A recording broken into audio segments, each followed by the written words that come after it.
नमस्ते स्टूडेंट्स, पाठशाला पंडित में आप सभी का स्वागत है। मैं हूं आयुष भट्टाचार्य। इस चैनल में आपको मैथ्स एंड साइंस रिलेटेड जितने भी एकेडमिक्स है मैं आपको बताऊंगा। अगर वीडियो अच्छा लगे तो प्लीज़ लाइक कीजिए, अपने फ्रेंड्स के साथ शेयर कीजिए और ज़रूर हमारे चैनल को सब्सक्राइब कीजिए। और हाँ, अगर आपके मन में किसी भी प्रकार का डाउट रहे तो प्लीज़ कमेंट सेक्शन में ज़रूर पोस्ट कीजिए। Thank you very much. Hello students, आज हम देखेंगे अरिथमेटिक प्रोग्रेशन।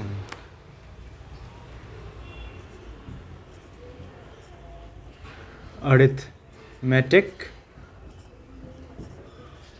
प्रोग्रेशन ये एक नया टॉपिक है, पूरा पहले कभी सुना भी नहीं होगा आप लोगों ने, पर इजी है, ये इजी है। पहले जानते हैं कि सीक्वेंस क्या होता है। सीक्वेंस मतलब कोई भी सोचो नंबर ले लेते हैं, नंबर का कलेक्शन ले लेते हैं, जैसे कि 1 2 3 4 5 कंटिन्यूड, ठीक है। फिर ले लेते हैं 2 4 6 8 10, ये भी एक हो गया। फिर चलो ये भी एक ले लेते हैं 1 4 9 16 25 कंटिन्यूड, और ऐसे करके हम ले सकते हैं। फिर चाहे तो और एक हम प्रोग्रेशन जो ले सकते हैं वो ये है, सोचो क्यूब्स के ही ले लेते हैं 1 फिर 8 फिर 27 फिर 64, ऐसे ऐसे करके बहुत सारे हम ऐसे नंबर्स लिख सकते हैं। तो अभी हमें पता है कि 1 2 3 4 5, ठीक है। इसके बाद कौन सा नंबर होगा हमें पता है, क्या होगा, 6 होगा, ठीक है। 2 4 6 8 10, इसके बाद कौन सा नंबर होगा, 12 होगा, हमें पता है, क्योंकि एक हमें लॉजिक दिख रहा है इसके पीछे हमें लॉजिक दिख रहा है कि ये नेचुरल नंबर से, इसके पीछे भी हमें लॉजिक दिख रहा है कि ये 2 का टेबल है, 2 4 6 8 10 12 14 16, इसके पीछे भी लॉजिक है 1 4 9 16 25। ये क्या है, स्क्वायर्स है। ये क्या है, स्क्वायर्स, मतलब 1 का स्क्वायर है 1, 2 का स्क्वायर 4, 3 का स्क्वायर 9, 4 का स्क्वायर 16, ऐसे कंटिन्यू। इसके पीछे भी लॉजिक है। ये क्या है, करेक्ट, ये है क्यूब्स का सीरीज़ या सीक्वेंस, जो भी है मैं बताता हूँ क्या है वो। 1 क्यूब 1, 2 क्यूब 8, 3 क्यूब 27, 4 क्यूब 64। तो पीछे हमें लॉजिक दिख रहा है, ठीक है, इसलिए हम इसे कहेंगे एक सीक्वेंस। जो भी ऐसे नंबर्स आगे बढ़ रहे हैं उसके पीछे अगर कोई लॉजिक है तो फिर उस नंबर के पूरे सेट को हम क्या कहेंगे, सीक्वेंस। Sequence, alright. अभी मैं एक नंबर दिखाता हूँ। हाँ चलो, इधर ही एक सीक्वेंस में और एक दिखा देता हूँ। ये कभी कभार बच्चे कंफ्यूज हो जाते हैं, मैं इधर दिखा देता हूँ 2 2 2 2 2, ठीक है। ये भी एक सीक्वेंस है, ये 2 2 2 2 2। इसमें क्या है, हमें लॉजिक तो पता ही है, 2 ही रिपीट होगा, तो बाद में भी क्या आएगा, 2 ही आएगा, ओके। तो हमें पता है। और एक तरीके से अगर देखें तो 2, उस पर हमने 0 ऐड किया, 2 0 ऐड किया, 2 0 ऐड किया, 2, ये सारे हैं ना सीक्वेंस हैं, ऑलराइट। अभी मैं एक नंबर दिखाता हूँ, या नंबर का एक पूरा कलेक्शन दिखाता हूँ। कोई भी अगर हम ऐसे रैंडमली नंबर्स लिखे तो क्या होगा, जैसे 1 से शुरू करते हैं, 1 3 200 33 60 -1, ऐसे। क्या ये एक सीक्वेंस है? नहीं है ये सीक्वेंस, क्योंकि देखो यहाँ पे 1, उसके बाद 3 आया, उसके बाद 200 आया, 33 60 -1, इसके बाद क्या आएगा, कुछ लॉजिक मिल रहा है इसके पीछे? नहीं है लॉजिक। अगर हमें कोई लॉजिक नहीं मिल रहा है और बहुत रैंडमली ऐसे नंबर्स बिठाए गए हैं तो फिर उसे सीक्वेंस नहीं माना जाएगा। Not a sequence, okay, this is not a sequence. अब यहाँ पर ही मैं और एक सीक्वेंस का एक एग्जांपल दिखा देता हूँ ताकि एकदम क्लियर हो जाए सीक्वेंस किसे कहते हैं। सोचो -1 -2 -3 -4 ऐसे करके पीछे जा रहा है अभी, पीछे जा रहा है। ओके, तो ये क्या सीक्वेंस है? हाँ, ये सीक्वेंस है, क्योंकि -1 फिर -2 -3 -4, इसके बाद क्या आएगा? -5 -6 -7। ऑलराइट, तो जहाँ पे हमें लॉजिक दिख रहा है एक नंबर के कलेक्शन में, उसे हम सीक्वेंस कहते हैं। जहाँ लॉजिक नहीं दिख रहा, प्रेडिक्ट नहीं कर सकते कि नेक्स्ट क्या आएगा, not, it is not a sequence. Okay, अभी एक चीज़ देखते हैं जहाँ पे हम रिप्रेजेंट कैसे करते हैं एक सीक्वेंस को या उसके सीक्वेंस के टर्म्स को देख लेते हैं। पहले सोचो ये एक सिंपल सीक्वेंस लिख रहा हूँ, 1 2 3 4 5। ओके, अभी देखो यहाँ पे जो टर्म्स है ये एक सीक्वेंस हो गया, क्योंकि हमने देखा भी ये सीक्वेंस है। तो इस सीक्वेंस में हर एक जो नंबर है उसे हम एक टर्म कहेंगे। क्या कहेंगे? एक टर्म, टर्म्स, एक सीक्वेंस का टर्म्स है ये। अभी इन टर्म्स को हम लेटर्स असाइन कर सकते हैं। कैसे? जैसे ये 1 कहाँ, किस पोजीशन पे? फर्स्ट पोजीशन पे। ठीक है, ये पहला ही दिख रहा है हमें, फर्स्ट पोजीशन। तो इसे हम कोई भी एक लेटर दे देते हैं। ए, सोचो ए दे दिया तो A1 हम दे देते हैं।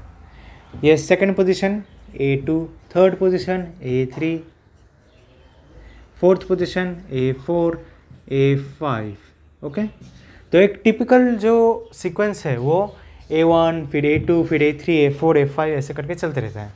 A1 के जगह हम कुछ असाइन कर सकते हैं, A2 की जगह कुछ असाइन कर सकते हैं। ठीक है, कोई नंबर उसके बदले में डाल सकते हैं। अभी क्या है कि ठीक है, A1 A2 कोई भी एक लेटर ले सकते हैं। ठीक है, पर जनरली जो लिया जाता है वो है T1। देखो ये टर्म से इसलिए T लिया जाता है। Term 1, term 2, term 3, term 4, term 5। Okay, continued. Okay, इस तरह से हम एक सीक्वेंस को दिखाते हैं, रिप्रेजेंट करते हैं। ऑलराइट, अब हम देखते हैं कि इन सीक्वेंस में से कौन सा अरिथमेटिक प्रोग्रेशन है। तो कुछ सीक्वेंस में लिख देता हूँ, टेक्स्ट बुक में ही एग्जाम्पल है अच्छे अच्छे, जैसे कि 1 फिर 4 फिर 7 फिर 10 continued. Next example is 6 12 18 24 30 continued. Next example is 3 3 3 3 3.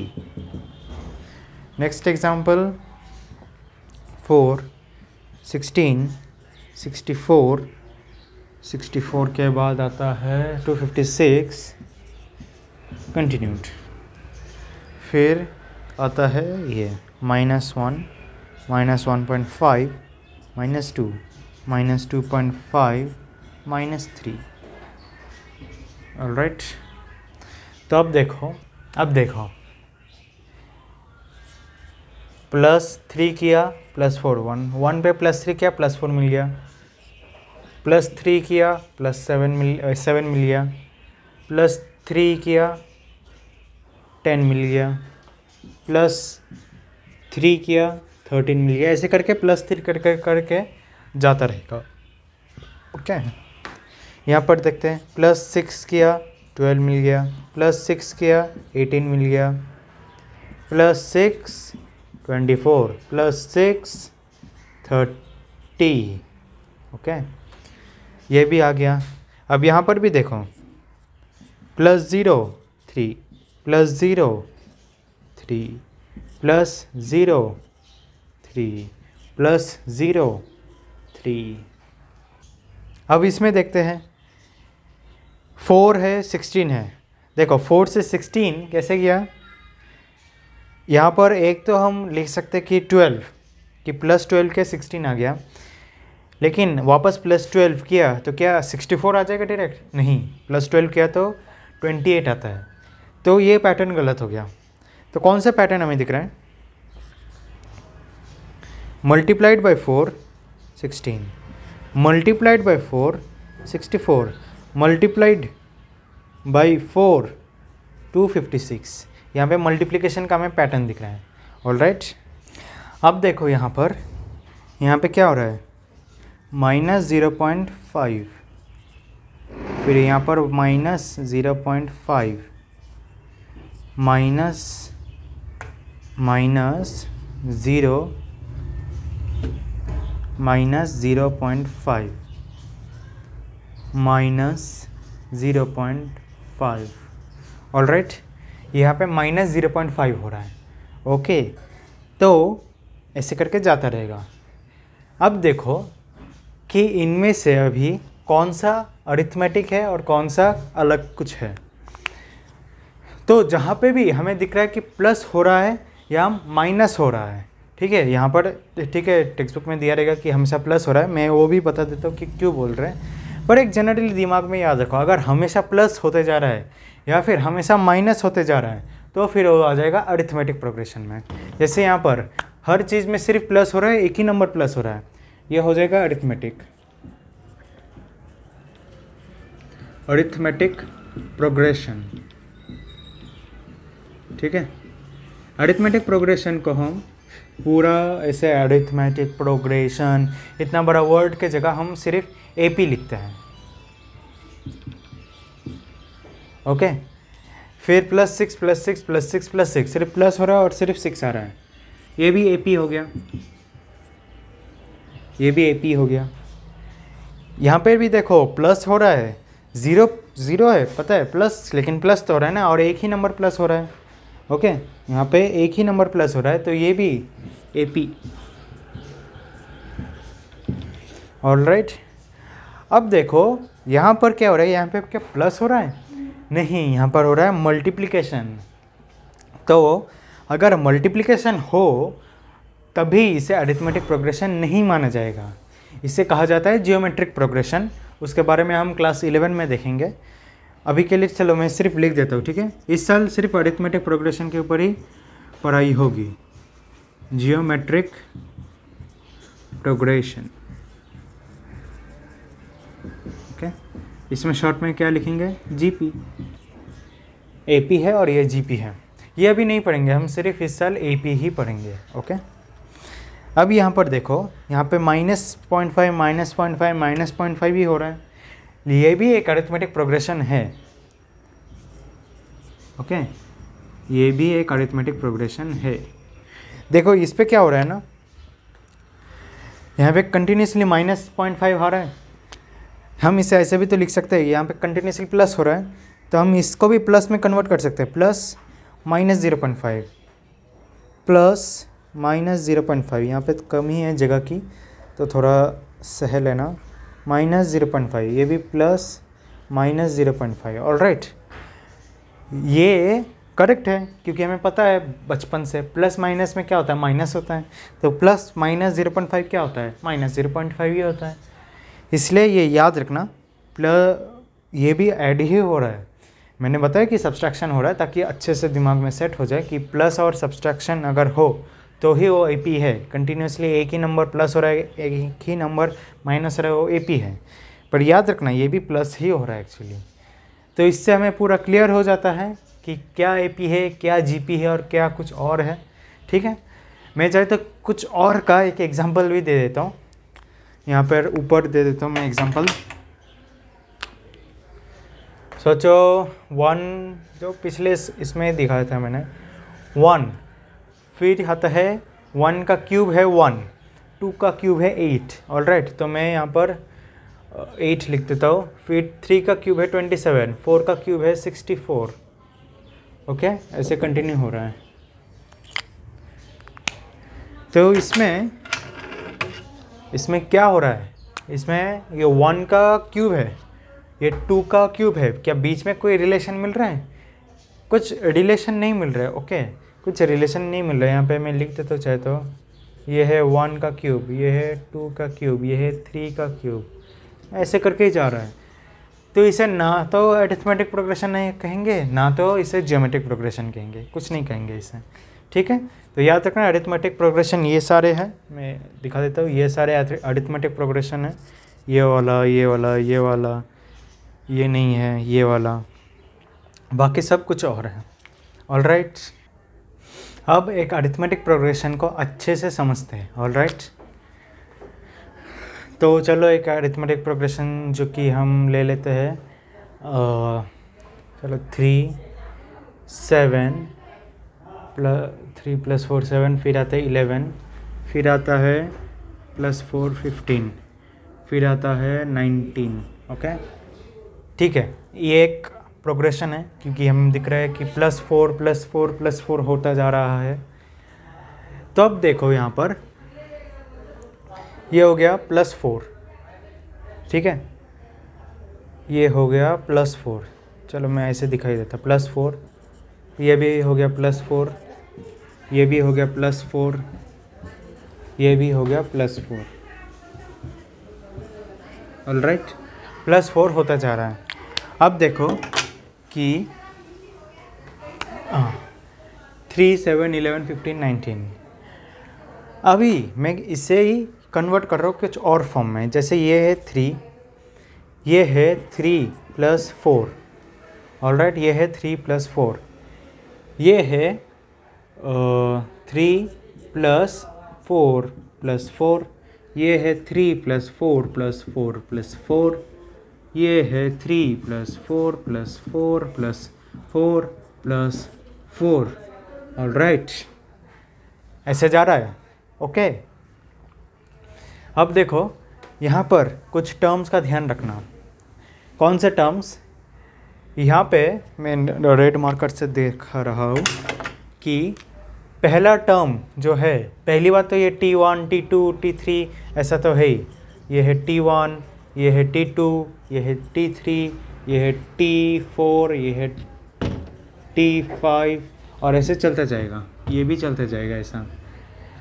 अभी एक चीज़ याद रखना अरिथमेटिक प्रोग्रेशन में, बाय ऐसे जनरल मतलब सब लोग ऐसा मान चुके हैं कि पहले टर्म को ना हम T1 नहीं लिखेंगे, हम कि इसे क्या लिखेंगे, T1 के जगह हम लिखेंगे A, हम इसे A दे देंगे।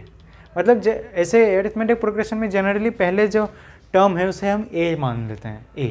A कहा तो मान लेना फर्स्ट टर्म के बारे में बात हो रही है। ओके, उसके बाद T2 T3 T4 होता रहेगा। तो अभी 3, फिर 3 + 4, फिर 3 + 4 + 4, फिर ऐसे ही चलता रहेगा। तो अभी ये क्या है, ये 3 है, ये 3 + 1 × 4, ये 3 वेट अ मिनट, ये 3 + 1 × 4 था, ये 3 + 2 × 4, ये 3 + 3 × 4, क्योंकि देखो यहाँ पर 2 बार 4 था तो 2 × 4, यहाँ पे 3 बार 4 है तो 3 × 4, ये 4 है। यहाँ पर क्या होगा फिर, करेक्ट 3 + 4 × 4। ठीक है, होता जा रहा है अभी। ओके, तो हम देख सकते हैं कि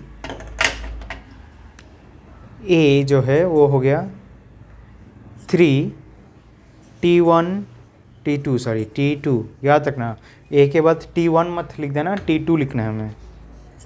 T2 = 3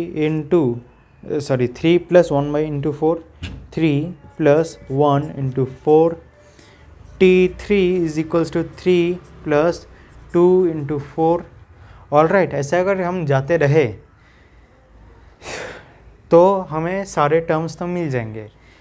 और एक तरीके से हम देखते हैं, ये 3 तो चलो 3 है, ये हम क्या देख रहे हैं, 3 + 2 - 1 4, ठीक है, ये 3 + 1 × 4 ही है, 2 - 1 कर दिया मैंने, ये है 3 + 3 - 1 4।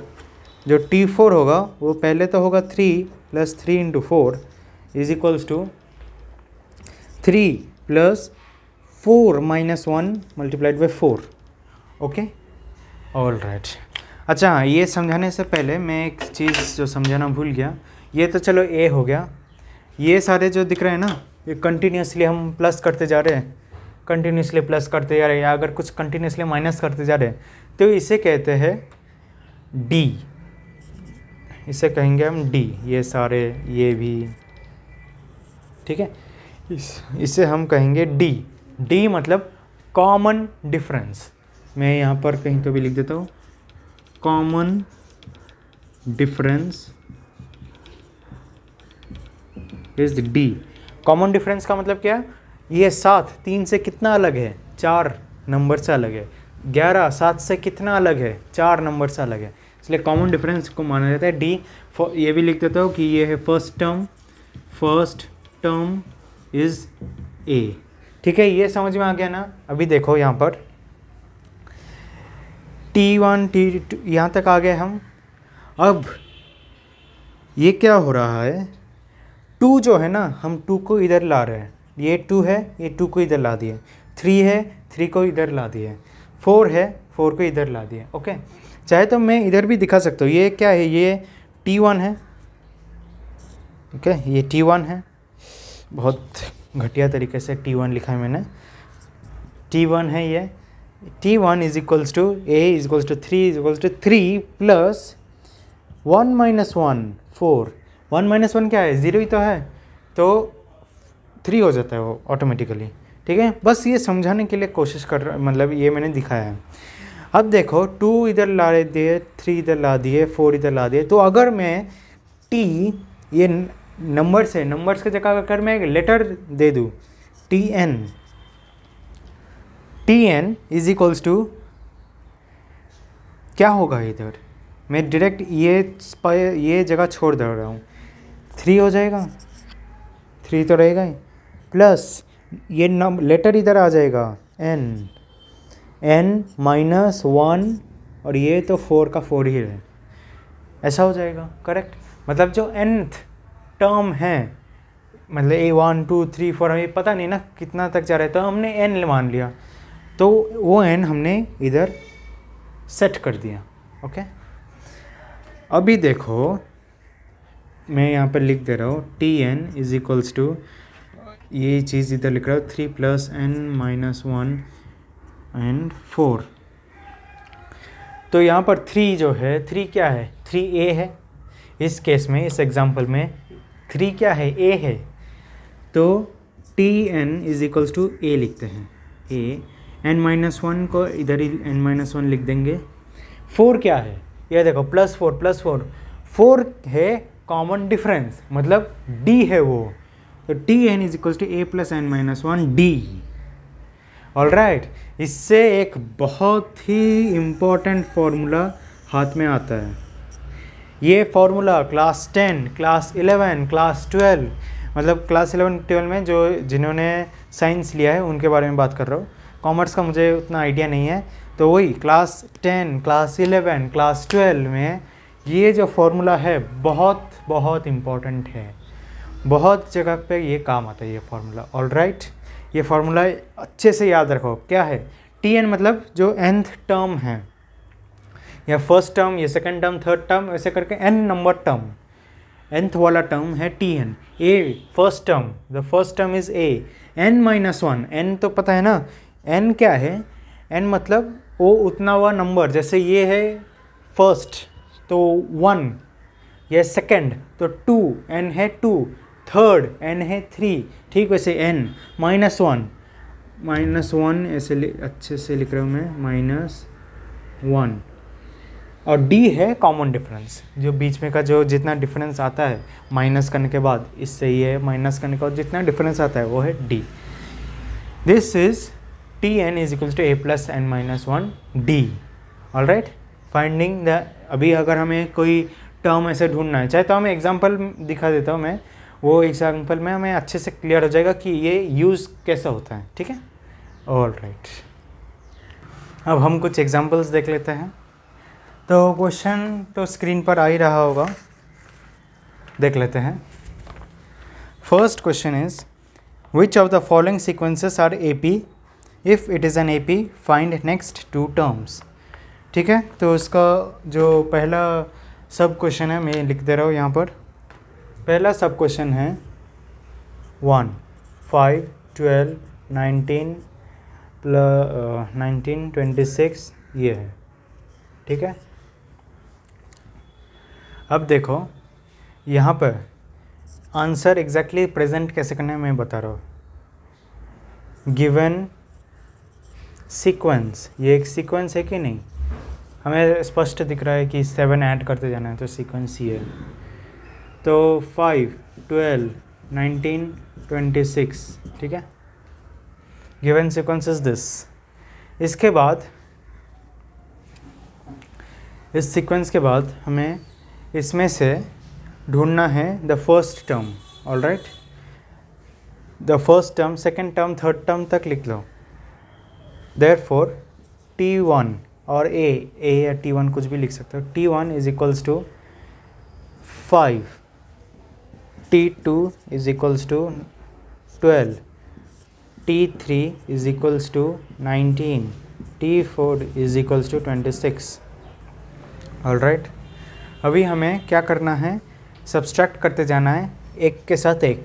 मतलब अभी T2 के साथ T1 माइनस होगा, फिर T3 के साथ T2 माइनस होगा, T4 के साथ T3 माइनस होगा। तो करते जाओ। अभी पहले करो T2 minus T1 is equals to 12 minus 5 is equals to 7। Okay, T3 minus T2 is equals to 19 minus 12 is equals to 7।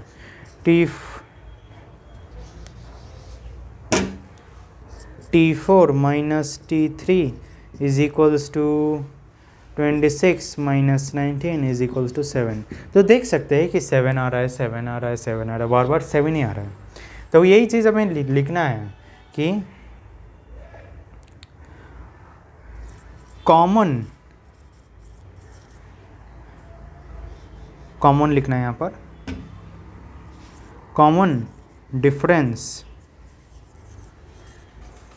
Is 7। Common difference is 7 नहीं, सॉरी, पहले ही 7 मत लिख दो, पहले लिखना है कांस्टेंट। देखो ये कांस्टेंट है ना, क्या ये वेरी कर रहे हैं क्या? कांस्टेंट है, फिक्स्ड हो गया है, 7 7 7 कांस्टेंट है। अभी इसके बाद लिखना है which is 7। Common difference is constant which is 7। Therefore sequence is an AP।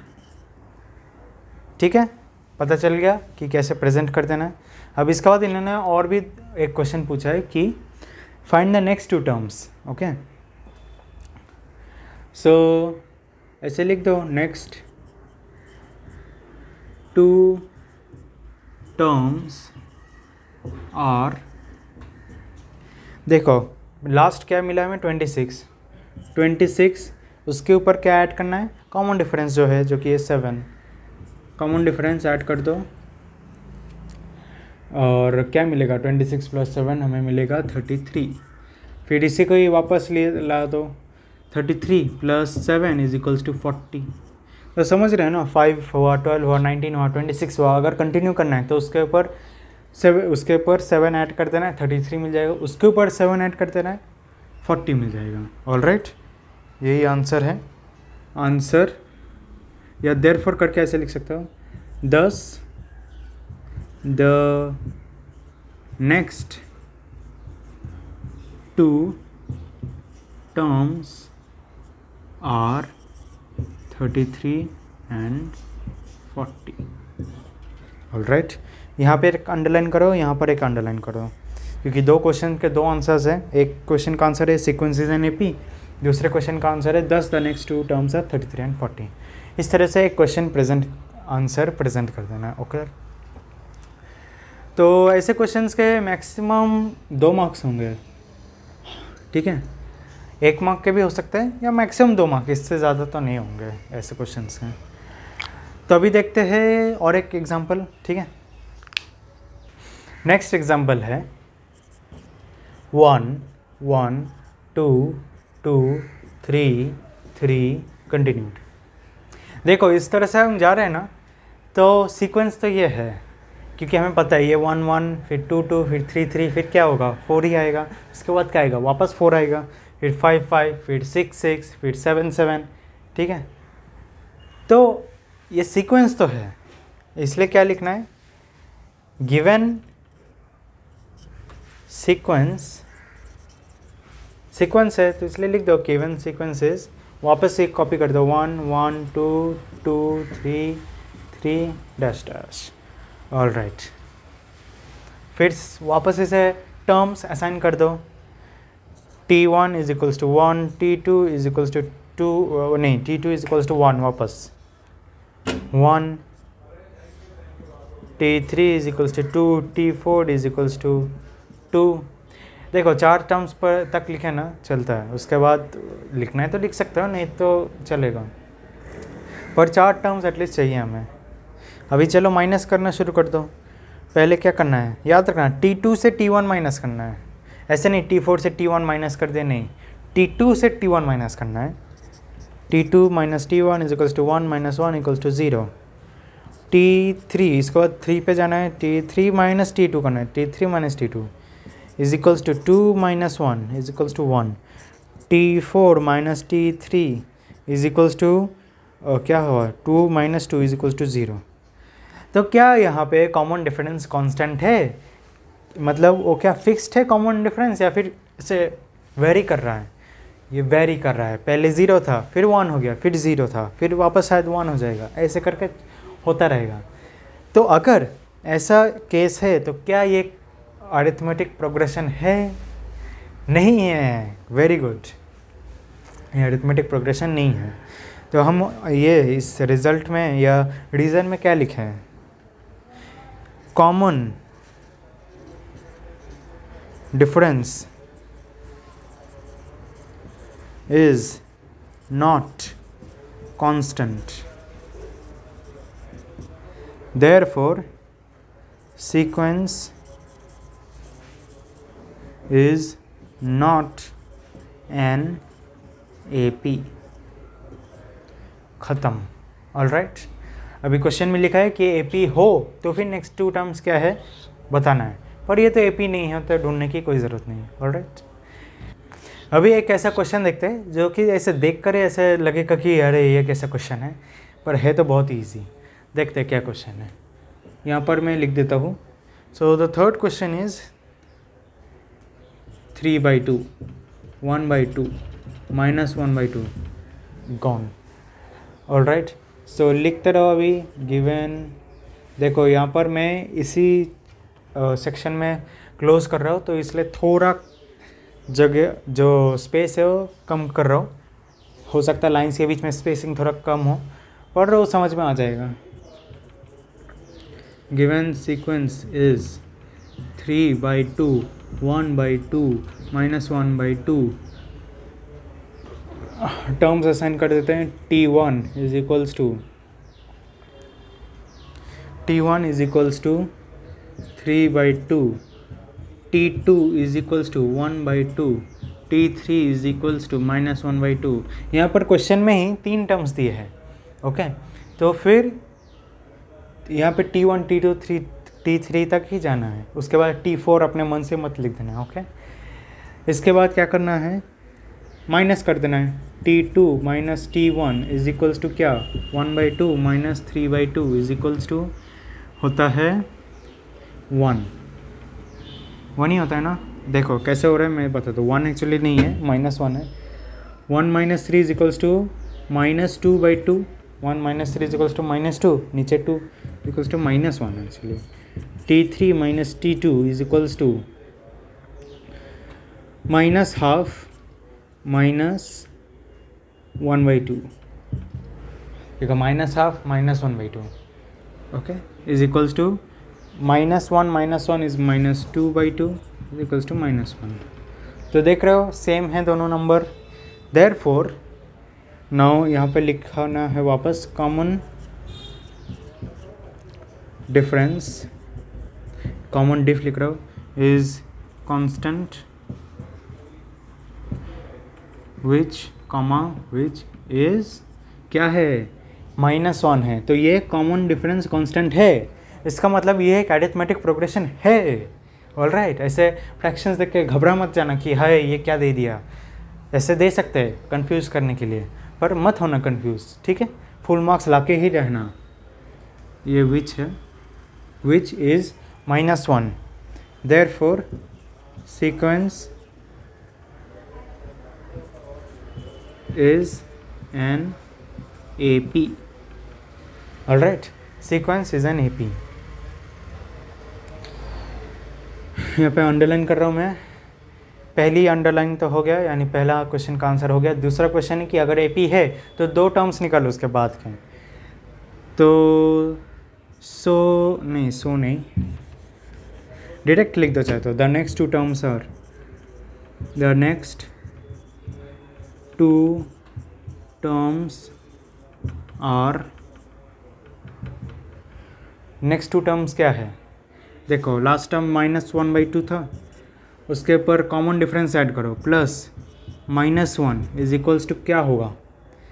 Common difference मैंने ऐड कर दिया, -1 था उसे ऐड कर दिया, -1/2 minus half 1 is equals to -1/2. -1 को मैं -2/2 कर सकता हूँ ऐसे, of course, is equals to -3/2. Alright, फिर वापस नेक्स्ट क्या आएगा? इसी को ही यहाँ पर लेना है. -3/2 plus -1 is equals to -3/2 -2/2 is equals to -5/2. लिख दो. The next 2 terms are -3/2 -5/2. यहाँ पे नीचे एंड लिखना, -3/2 and -5/2.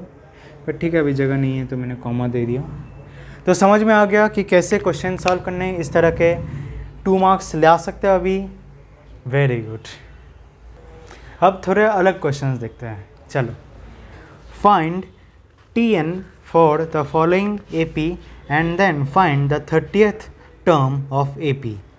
The AP is 3, 8, 13 and 18. तो क्वेश्चन में क्या दिया है, मैं सिर्फ टर्म्स लिख रहा हूँ. 3, 8, 13, 18. तो इसमें अभी देखते हैं.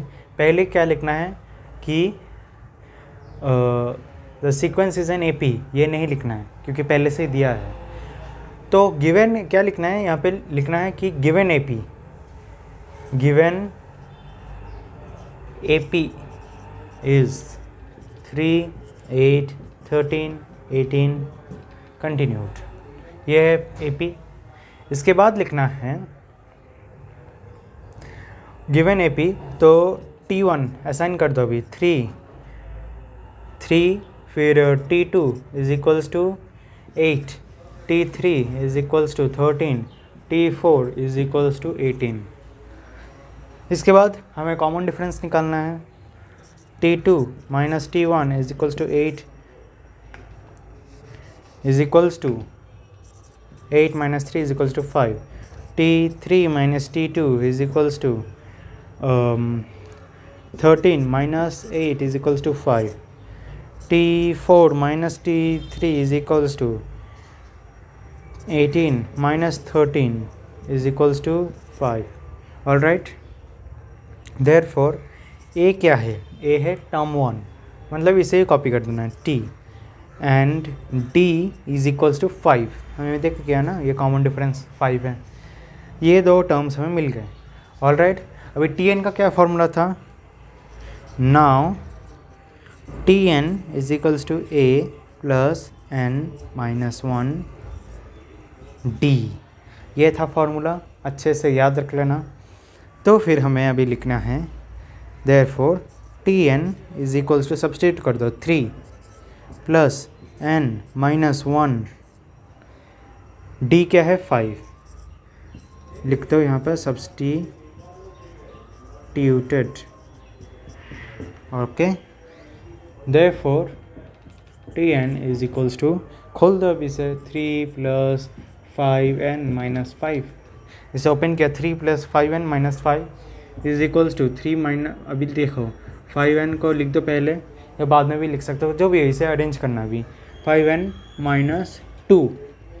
Therefore TN is equal to 5n-2. ये हमें पहले क्वेश्चन का आंसर मिल गया. दूसरा क्वेश्चन क्या है? Find the 30th term of an AP. तभी लिख दो 30th term.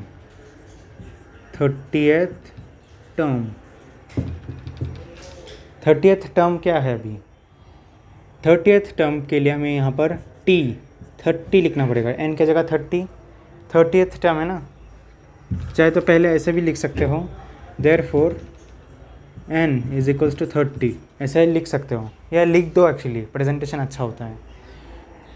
therefore T30 is equals to 5 into 30 minus 2। All right, correct है ना। यहाँ पे n की जगह तो हमें 30 बिठाना है बस, और कुछ नहीं। Is equals to 150 minus 2 is equals to 148। Okay, answer correct यही है। तो यहाँ पर लिख दो therefore 30th term is 148। Done. पहले क्वेश्चन का आंसर, दूसरे क्वेश्चन का आंसर आ गया। बिल्कुल ऐसे प्रेजेंट कर देना है। करेक्ट आंसर रहा फुल मार्क्स। ऑल राइट, चलो अभी और एक क्वेश्चन देख लेते हैं। तो जो नेक्स्ट क्वेश्चन है वो है कि check whether 301 is in the sequence 5, 11, 17, 23 continued. तो देखो यहाँ पर मैं टर्म्स लिख देता हूँ, जो कि AP जो है वो मैं लिख देता हूँ 5, 11, 17, 23 कंटिन्यू। हमें चेक करना है क्या 301 है कि नहीं सीक्वेंस में। तो फिर वापस लिख दो गिवन AP इज़, ये कॉपी कर दो 5, 11, 17, 23। ये सब एक ना एकदम जो प्रोसेस है रटे होने चाहिए, दिमाग में सेट होने चाहिए कि जैसे ही क्वेश्चन मिला कैसे कैसे प्रोसेस आगे बढ़ाना है, सेट हो जाना चाहिए। ठीक है, ये प्रैक्टिस से ही होगा। एटलीस्ट एक क्वेश्चन, ऐसे क्वेश्चन AP के क्वेश्चन 2 बार प्रैक्टिस कर लो, ठीक है, तो फिर हो जाता है ऐसे दिमाग में सेट। ओके, तो given AP is 5, 11, 17, 23, then what is the next process? The next process is T1 is equals to 5, T2 is equals to 11, T3 is equals to 17, T4 is equals to 23. Now find the difference. T2 minus T1 is equals to 11 minus 5 is equals to 6. T3 minus T2 is equals to 17 minus 11 is equals to 6. T4 minus T3 is equals to 23 minus 17 is equals to 6. मैं थोड़ा fast बोल रहा हूँ पर समझ में तो आ रहा है ना। ठीक है, चलो मतलब मैंने जो किया है वो ये है कि T1, T2, T3, T4 मैंने सब्सटीट्यूट कर दिया, फिर T2 के माइनस T1 ऐसे माइनस करता गया तो 6 आ गया, माइनस करता गया 6 आ गया, माइनस करता गया 6 आ गया। ठीक है, तो अभी देखो क्या करना है। अभी A क्या है, A 5 है, D क्या है 6 है, ये सेट हो गया। अभी देखो हमें TN भी दे दिया गया है, जो लिखा है ना कि 301 ही है, 301 ही है वो TN, मतलब वो इस AP में आता है कि नहीं, उसके लिए हमें उसे कहाँ पे सब्सटीट्यूट करना पड़ेगा, TN में सब्सटीट्यूट करना पड़ेगा। तो यहाँ पे लिख दो given TN is equals to 301। तो चेक करते हैं अभी, लिख दो पहले फार्मूला। ये फार्मूला ना हमेशा लिखो, ठीक है। इस फार्मूला, सिर्फ ये फार्मूला, रॉ फार्मूला लिखने के लिए एक अलग शायद आधा मार्क्स मिलता होगा, आधा मार्क्स। अगर ये नहीं लिखे और डायरेक्ट शुरू हो गए तो मार्क्स कटेंगे। लिखो ये formula, TN is equals to A plus N minus 1 D। Therefore अभी सब्सटीट्यूट करो, 301 इज इक्वल्स टू A क्या है 5 है, 5 प्लस N माइनस 1 D क्या है 6 है। लिख दो यहाँ पर सब्सटीट्यूट कर दिया हमने। Therefore 301 is equals to 5 plus 6n minus 6। Therefore अब सब कुछ यहाँ पर शिफ्ट कर दो। देखो चलो प्रोसेस ही फॉलो करते हैं, 6n माइनस 1, ठीक है। Therefore 302 is equals to 6n। Therefore n is equals to 302 by 6 equals to ये एक कंप्लीटली फ्रैक्शनल नंबर है। इसे हम सिंपल करते करते करते कोई इंटीजर में नहीं ला सकते हैं, क्योंकि देखो अभी 302 है ना, इसका अगर थोड़ा सा भी सिंप्लीफाई कर दे, सोच 151/3, ओके। इसके नीचे ये नहीं जा पाएगा, ठीक है, क्योंकि 151/3 से डिविजिबल नहीं है। तो n यहीं पर रुक गया, तो लिख दो यहाँ पर as n is non integer. अगर इंटीजर रहा, ठीक है, सिर्फ इंटीजर भी नहीं, उसे ना इंटीजर के साथ साथ पॉजिटिव होना चाहिए, मतलब उसे होल नंबर नहीं, नेचुरल नंबर हो जाना चाहिए, नेचुरल नंबर। अगर n एक नेचुरल नंबर है तो फिर 301 इसमें आ जाता था, क्योंकि ये नेचुरल नंबर नहीं है, वो नहीं है, मतलब वो 301 AP में नहीं आता। As N is a non natural number 151 नहीं, 301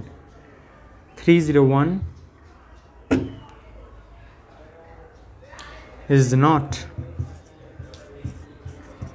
in the given AP, okay. Natural number नहीं है, इसलिए 301 इस AP में नहीं आ सकता। तो इसी से हमें समझ आता है कि अगर इस प्रकार का क्वेश्चंस दिया जाए कि 301 या कोई और नंबर इस AP में आता है कि नहीं, तो बिल्कुल ये प्रोसेस फॉलो करना है। पहले तो सब्सटीट्यूट कर दो, 8 निकाल दो, D निकाल दो, उसके बाद जो नंबर है उसे TN में सब्सटीट्यूट कर दो। अगर n नेचुरल है तो फिर है, नेचुरल नहीं है तो फिर वो AP में नहीं है। ऑलराइट, अभी एक हम और भी 2 क्वेश्चन से देख लेते हैं। अगला क्वेश्चन है, how many 2 digit numbers are divisible by 4। ये थोड़ा अलग क्वेश्चन लग रहा है, पर फिर भी ये जो AP है इससे सॉल्व हो सकता है। सीधा आंसर पे जाते हैं। 4 digit number, how many 2 digit number divided by 4।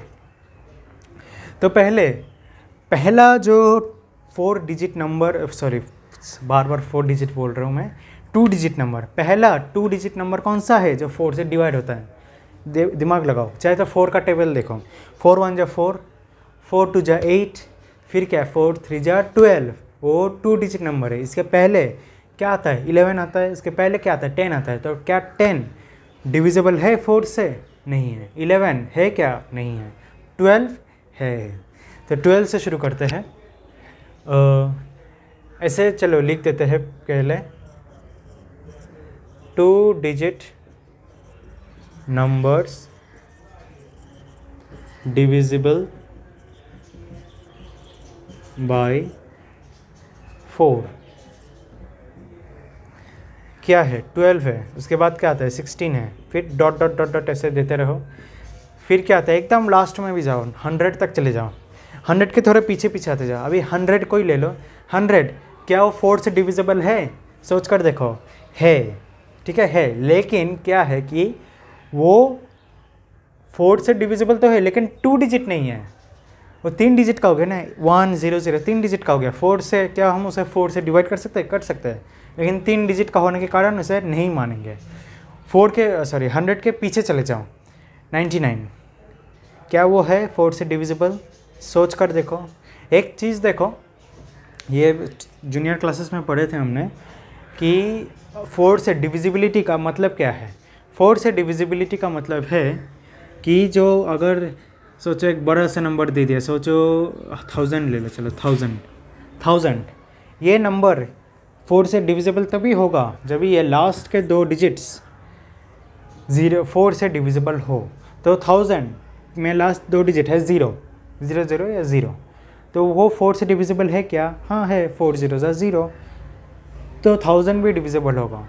1004 क्या है? ये लास्ट के 2 digits 4 divisible is by 4, yes it is 1, 4 by 4 is 1।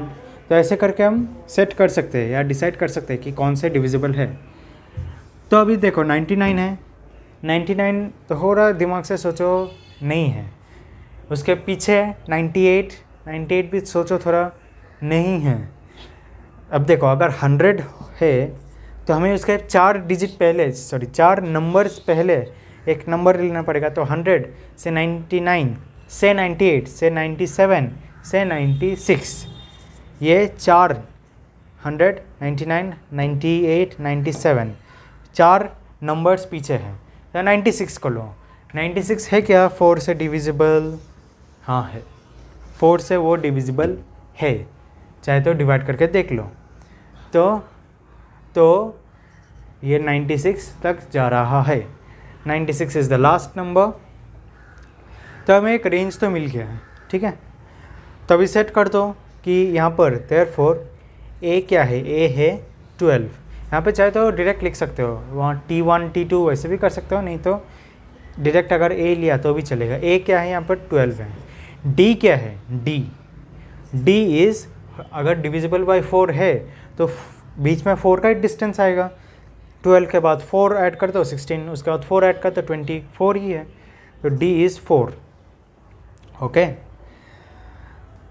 4। और जो टी है, टी को ना हम कभी कभार उसे लास्ट नंबर को भी हम टी मानते हैं। मतलब ऐसे क्वेश्चन सॉल्व करने में अगर हमने लास्ट नंबर को टी मान लिया तो हेल्प होता है। तो टी यहाँ पर हो गया 96।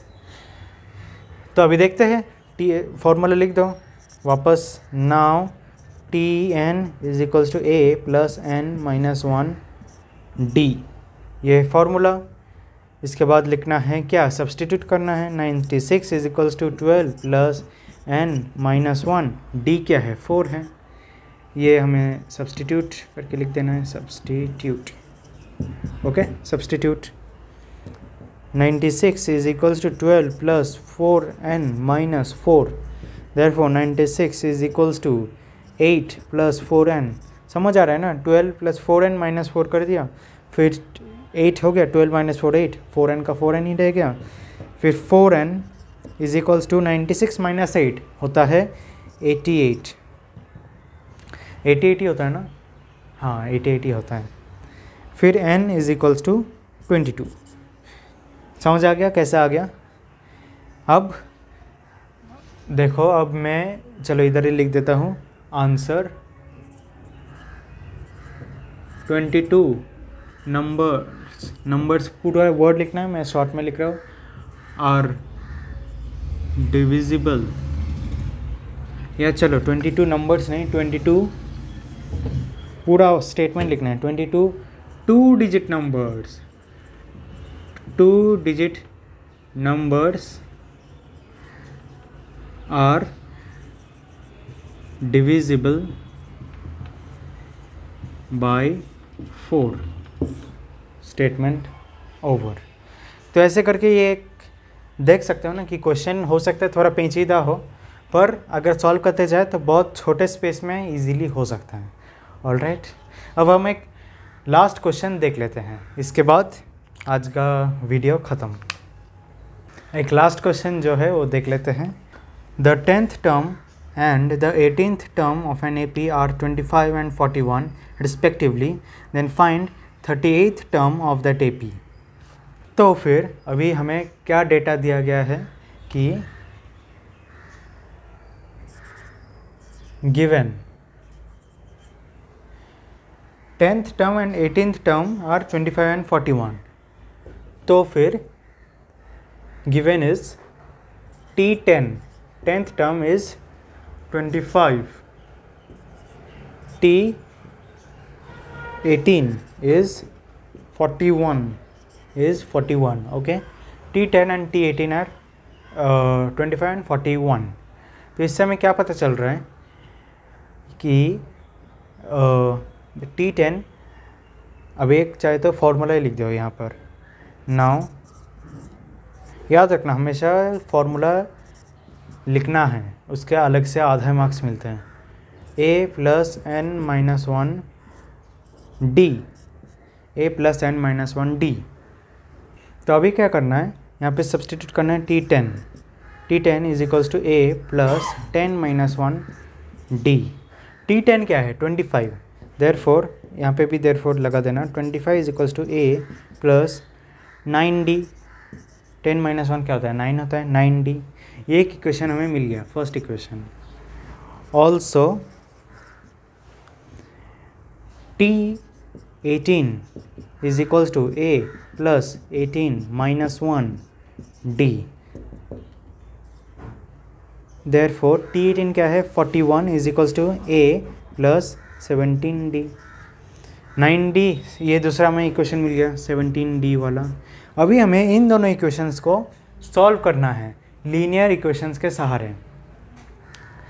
तो मैं ये चाहे तो खुद सॉल्व कर लेना, जैसे मैंने बताया था सॉल्विंग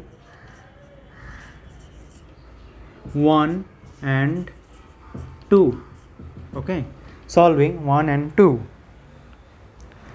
उस हिसाब से जो प्रोसेस है सॉल्व करने के बाद हमें मिलता है A is equals to 7 and D is equals to 2। याद रखना ये होमवर्क है। होमवर्क कैसा है कि ये बीच में का जो पार्ट है वो सॉल्व करना है। लीनियर इक्वेशंस के हमने एग्जांपल्स देख लिए हैं, सॉल्व कर देना, ठीक है। यहाँ पे कम जगह की वजह से मैं डायरेक्ट आंसर लिख रहा हूँ। A is equals to 7, D is equals to 2। अगर हमें ये दो टर्म्स मिल गए, अभी हमें क्या ढूंढना है, ढूंढना है हमें 38th term of AP, okay, 38th term. तो लिखना है वापस T38 is equals to A plus 38 - 1D, okay. Therefore T38 is equals to 7 plus 37 multiplied by 2, okay. सब सब्सटीट्यूट कर दो, यहाँ पे लिख दो substituted, okay. T38 is equals to 7 plus 37 into 2, 7 plus 37 multiplied by 2 is 60, 74 is equals to 74 plus 7 is equals to 81, okay. चल example में check कर लेते हैं आंसर। हाँ, T38 is 81 ओनली। यहाँ पर लिख दो T38 is therefore 81।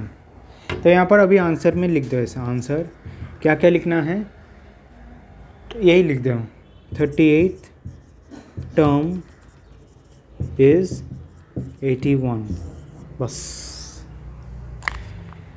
तो इससे से पता चल गया कि अगर इस प्रकार का क्वेश्चन दिया जाए तो दो इक्वेशंस निकलेंगे।